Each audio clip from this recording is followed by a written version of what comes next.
Hey, what's up guys, and welcome to episode 6 of the World to World Cup Series Botswana edition. So last episode we got eliminated from AFCON 2028 in the semi-finals, losing to Burkina Faso, and we also lost the third place match against Ivory Coast. We fast forwarded 1 year into 2029 and we're now playing for the qualifiers of the next AFCON tournament. We won our first 2 games against Ethiopia and Gambia quite convincingly, but we unfortunately dropped 2 points against Zambia. We allowed them to score twice so that they could rescue a point. Kind of disappointing there, but we look forward to the rest of the games in this episode, starting off with Burundi. So Burundi currently sit in 4th in the group. They've picked up 1 win and 2 losses. They have a goal difference of 0. We have played these guys before. I believe it was at the beginning of AFCON 2028, so we're familiar with beating these guys. They're not really that great of a team and we should be getting a win here. And this is the team that I'm going with to face Burundi. Is Liburu, Chakiso, and Larako as our attackers. Seifemo, Poloka, Midisakwane are our midfielders. Otokile, Molefe, Malloy, and Offense are the defenders, and Molasiwa is in the net. I was really disappointed to end last episode on that Zambia result. I know we were better than that. We should have definitely won that game. Let's try to rectify it in this match. It's Burundi versus Botswana.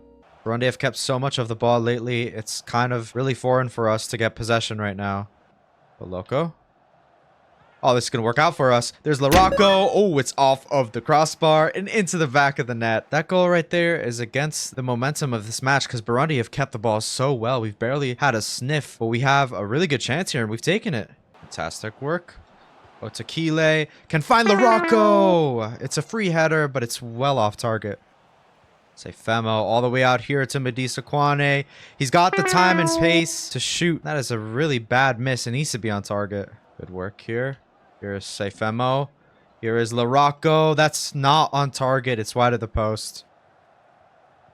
Goal. That's great work. This has to be on target. It's saved. Larako inside. There's Joseph Malloy. It's off the woodwork again. Extremely similar placement to our first goal. And we now have a 2-goal cushion. Larako getting himself directly involved again. And that's another Joseph Malloy set piece header. Fenye inside. Here's Poloko. Can he get a goal himself? It's a great effort. It's saved by the keeper.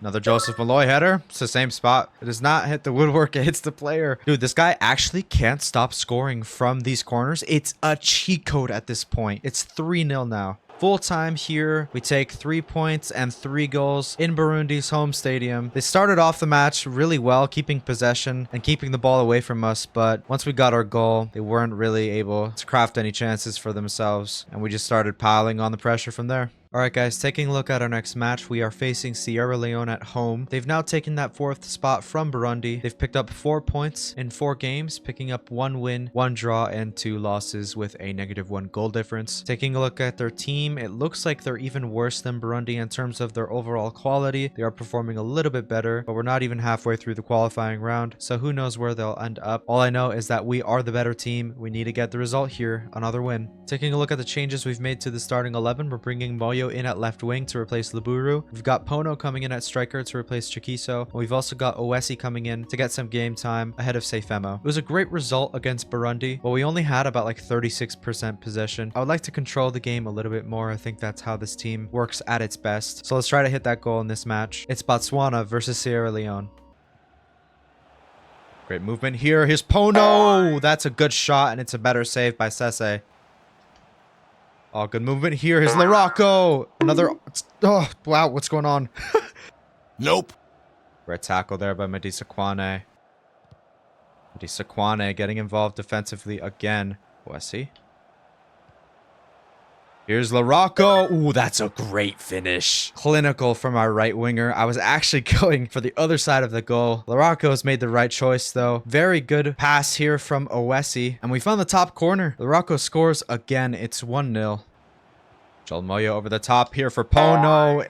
It's actually a very good pass. And here's Joel Moyo again.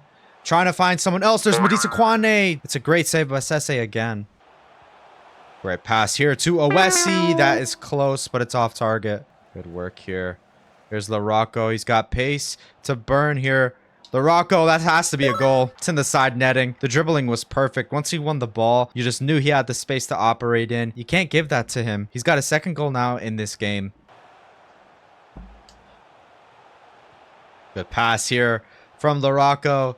Here is Pono. Oh, that is tricky from him. Trying to change the angle there to mess with the keeper, and it's worked out. He's found that corner in the back of the net. He's got his goal. That was the easiest of the night, to be honest. It's 3-0 now again in this episode. Passing. Here's Mofenyi. That's completely off target, and it's kind of inexcusable. Great work here. He saw Femo. Completely deserved goal. Superb movement in our midfield. Mofenyi laying that pass in for Femo. He gets a goal. I believe it's his first for Botswana, so I'm happy for him to get that now. And it's now a 4-0 scoreline. Great stuff here. Femo, can he get another? Huh? Oh, he is. That is terrible keeping.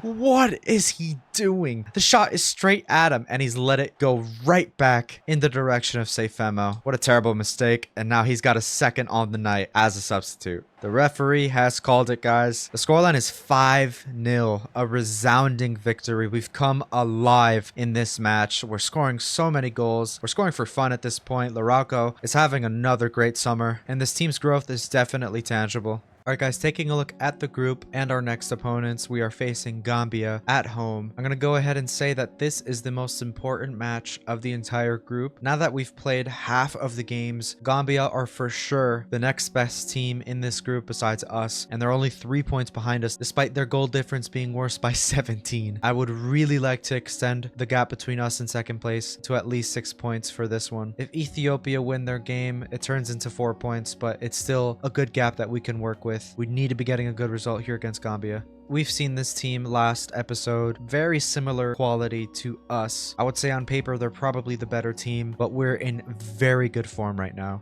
And taking a look at the changes we've made to the starting 11, we're bringing Shikiso back in at striker to replace Pono, and we've also got Femo coming into the midfield to replace Oesi, and Leburu takes his spot at left wing to replace Moyo. Alright guys, like I said, this is the most important match of the group. We really need to be getting a good result. A draw is not the end of the world. We can work with that, but I really want the 3 points. It's Botswana versus Gambia. Good dribbling here. Shikiso. We found Madisa Kwane. That has to be on target, and it is. Jarju has saved it, though. Okay, we've got a corner. Can we get Joseph Malloy? In the air we have, but the effort has been saved. Keeping the ball well. Femo! Very good effort, and Jarju's got his hand to that one, too. Good passing here. Leburu! Great effort again. Jarju is really helping Gambia here. Kwane eyeing up the shot. What a goal. The technique on that. That is special, guys. Oh, this is so deserved. Madisa Kwane, honestly, probably my favorite player in the entire team. He is such an asset in midfield. He does everything right, and he deserves this goal. Let's take a look at this technique. Oh, that is so good. Ooh. We've taken the ball here. Here is Leburu. Find the corner. Great keeping again. Okay, 4th time's the charm. Joseph Malloy. Great stop again. This is turning into an all-time performance from Jarju in the net. Over the top ball. Offense, great ball. Leburu hasn't scored, but he does on the second chance, and it's 2-0 right after the halftime break. We moved this ball so smartly, and what a delivery by Offense. Unfortunate that Leburu couldn't get the assist for him, but we're going to take the second goal here. Oh, this is so good. That's another stop by Jarju. We can't get the third there. There's an attempt by Gambia to shot on target, but the header is too tame to even trouble Moasiwa. Great ball here. Leburu out wide to Larocco. He's chipped the keeper, but it's not even on target to capture this. He gets another touch there. Another one too. Here's Shikiso. Gonna pass this off to Tsego. And he's going to pass that to Larocco. It's a guaranteed goal. It's a 3-0 scoreline again in this episode. Larocco gets his goal in this game too. And Madisa Kwane is to thank for that goal. So much energy. He never gave up. It's exactly what you want to see in your midfielder. And that is a great clearance and the end of the match. It's another clean sheet for us, another victory. We separated ourselves from Gambia, who I said were the next best team in this group. Qualification is looking very likely. And not much to say there. I expected a bit more from Gambia, and they've only mustered like 1 or 2 shots on target. Okay guys, looking at our fourth opponent, we are facing Ethiopia and they have leapfrogged Gambia to take the second spot. Everybody else in the group has played the 7th match, so if we do end up winning here, we will go 7 points clear at the top of the table with 3 games left to play. We faced Ethiopia at the start of the qualifying round here in the summer and we beat them. Let's hope we get a similar result. Let's take a look at the match report though. Alright, so they've picked up 4 wins in the last 5 matches. Even though Gambia are technically the best team in the group, Ethiopia are performing as the second best team out of all of these national teams. We should still be getting to 3 points though. Maybe a draw. We'll see. And this is the team that we're going with to face Ethiopia. I think it's only one change in this lineup. We're bringing Pono in at striker just to get that rotation in. Honestly, can't say which striker I prefer, Pono or Chikiso. Pono is definitely better at pressing, which I really like to do with my striker. He might even be a better finisher, or at least the same quality of finisher as Chikiso. But Chikiso's build-up play is for sure much better than Pono's. Anyways, let's get straight into this match. It's Botswana versus Ethiopia. Got a corner, Joseph Malloy. A lot of space and time to get that on target, and he's failed to do so. Say Femo. Ooh, that's a great crack at their goal, and it's saved. There's Poloko into Larocco, and it's in the back of the net. Very quick play there. It didn't actually look like a great chance at first, but Larocco's placement and his patience pay off here as Poloko finds him just standing here, and the defender is too slow to close out. There is Larocco into Medisa Kwane. It's straight at the keeper. There's another attempt. I expect better from Edwin. Great press here by Pono. He's just got one man to beat, but he can't get a shot away. It's kind of close to the keeper. It's disappointing in the end. Oh, wait. This is so good. Laburu off target. Oh, they've turned us here. It's going to be a shot. And Molisi was going to concede the corner. There's Larocco. Larocco. Having to keep his composure here. Larocco, what a goal. Oh my goodness. What is there to be said about this guy that we haven't said already? The composure to get through all of those defenders. It's just amazing. And this finish is really good, to be honest. The angle does not favor him, but he finds a way to make it work. And we have a 2-goal lead now. Good pass here to Laburu. He does have help.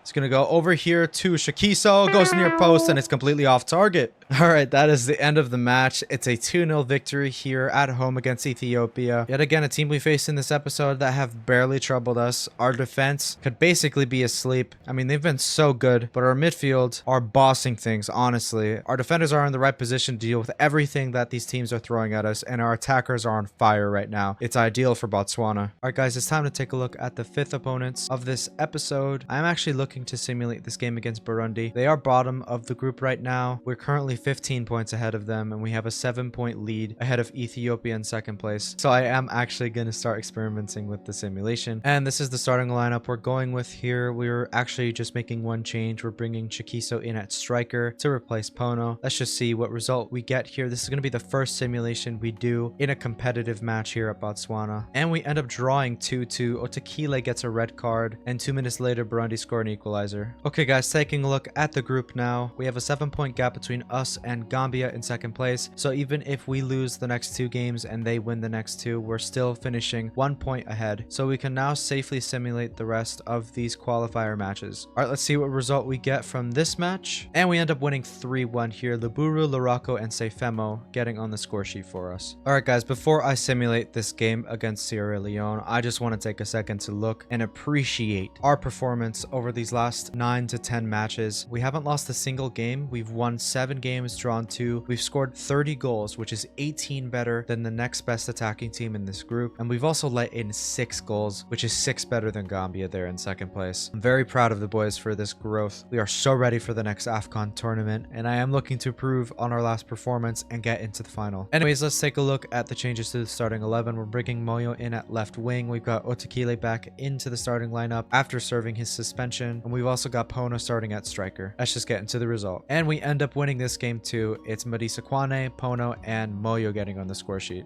Alright guys, we are officially 1 year into the future, and I've got a little surprise on the screen here for you. We have qualified for the FIFA World Cup. So I was a bit confused with how the World Cup and the AFCON tournament works in this mod. Since AFCON happens every 2 years, and it was supposed to happen this summer as well as the World Cup, I was advancing through the year and literally nothing happened internationally. There's a bunch of friendlies that we played all year, and then all of a sudden in May I get the message that I have to put out a team for the World Cup. I'm assuming what happens is every time the World Cup happens and the AFCON tournament happens, the game recognized the AFCON qualifiers as a substitute for the World Cup qualifiers. I guess it does make sense because each nation has to compete with other nations in their own continent to represent that continent at the World Cup. It's just that the game told me it was AFCON qualifiers. Anyways, taking a look at our group, we are in Group J. The other teams in our group are Puerto Rico, Israel, and Fiji. Not the best of competition, to be honest. I will say though that this mod actually expands the FIFA World Cup to 48 teams, so we are going to see so many different nations competing in this tournament. Alright guys, moving on to the squad we have here at Botswana 1 year into the future. We've got some overall changes to go over and some new players to talk about. So let's cover every single generated player. First up here is Molasiwa. He's not really improved his overall. His potential is not the highest. I believe it's around 76. So he hasn't grown that much. His overall is now 73. Sakaria Detiro is now a 70 rated keeper. He's kind of catching up to Molasiwa. His potential is at 84 right now, so he's on track to become a better keeper than Molasiwa. Otakile still has a potential of 80 and he is now 75 overall. His defending is much better now at this point in his career as well as his physicals. Joseph Malloy now has a potential of 81 and he is 76 overall. His pace and physicals haven't improved that much, but it's mainly his defending that's getting rounded out. Godfrey Molefe has a potential of 80 and he is now 72 rated. His pace has gotten better and his defending has gotten a little better too. Jacob Offense has a potential of 86 still and he's now 77 overall. He has 82 pace and he has 78 defending. This guy is a beast now. Charles Saleka is a new player in the national team. He is 69 rated at the age of 17. He's offering good cover as a backup right back to Offense and he has a potential of 91. Puso Gomalemo is not a new player, but he now officially plays for the national team. He's 69 overall and he has a potential of 83. Tero Tisego is now 69 overall and he has a potential of 79. Haven't really looked too much into this player, but it looks like his passing and dribbling is getting better. Godfrey Poloko still has a potential of 89. He is now 71 overall. His defending, his passing and dribbling are getting better. I'm liking how he's rounding out. I just wish he would grow a little bit faster. Edwin Madisa Kwane is now officially a center midfielder and he is 73 overall. His stats are really nice to look at because he's very energetic in midfield. He helps in attack, but he's also a very good nuisance in defense and in transition. He has a potential of 85. Gabriel Futego is a new player. He has a potential of 82 and he is 70 overall. Very well-rounded stats and he's a pretty good dribbler. Patrick Seifemo's potential is still 76 and now he is 72 overall. Passing has gotten pretty good and his shooting is no longer quite a liability like it was before. Taelo Owesi still has a potential of 89, but he's not growing that much. He is 73 overall now. Shooting is getting better. His passing and dribbling are also about the same. He's not at Montpellier anymore, so I'm not focusing on his development specifically, and he's not really featuring too much in the current Botswana starting 11. Moshe Abonye is a 70 rated attacking midfielder. He has a potential of 83. I recently moved him on from Montpellier. I was looking to turn him into a striker because his passing is not that great, but he is 5'7", so kind of an interesting player. Medupe Tsuelelo is now 78 rated. He's reached his max potential in 1 season. He's done a ton of growth. He's been playing really well at Montpellier, and I specifically worked on improving his pace. His dribbling is obviously really good and his passing and finishing are pretty decent, but yeah, he's grown so much. He now essentially takes that left wing spot for the time being. If he starts playing poorly, we could always just play Laburu. Speaking of Laburu, nothing has changed with him. He is still 76 rated. That is his max potential. Joel Moyo still has a potential of 87, but he hasn't grown that much this year. He is 74 rated though, so he is quite an asset for us. I'm still working on improving his shooting and his passing. It's kind of hard to balance both of them, but we are going to slowly get there. Also, his pace is now 84, so he's one of the fastest players in the team. Stefano Mofanye is now at his max potential of 74. I moved him on from Montpellier, and his stats are looking about the same as they did a year ago. Tabisa Laraco has a potential of 85, and he's now 78 rated. His pace has not improved that much, but his attacking stats certainly have. They're getting really well rounded now, and there isn't really a liability in his game anymore. Gopalong Pono still has a potential of 86 and he is now 75 rated, not growing that much, but he is getting better with his shooting as well as his physicals. And Oabona Chakiso has reached his max potential of 75. He has barely grown from last year, but his finishing has gotten a little bit better. Alright guys, I'm gonna leave it there. There's nothing else to say. The next episode is officially gonna feature our first World Cup appearance in this series. I cannot wait to participate in this tournament and to play teams from all around the world. I also can't wait to use some of the players that have really grown over the past year. The Botswana team has come so far. We're almost a 4-star team. It's really nice to see this much growth. Anyways guys, I'm gonna leave it there for now. If you've enjoyed this video, make sure you leave a like on it. Make sure you leave any suggestions you have for the series down below in the comment section. Please subscribe to the channel to not miss out on future content, and I'll be seeing you for the World Cup in episode 7.